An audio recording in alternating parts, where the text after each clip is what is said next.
In front of me is TECNO Spark 20p, and today I would like to show you how you can open apps in split screen view.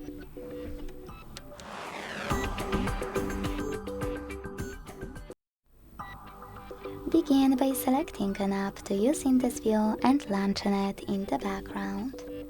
Then tap on the icon of it at the top.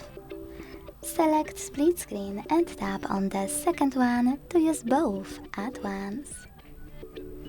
If you wish to go back from this mode, hold this white line in the middle of your apps and drag one of them all the way up or all the way down.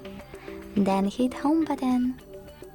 Thanks so much for watching. If you enjoyed this video, leave a like, comment and subscribe.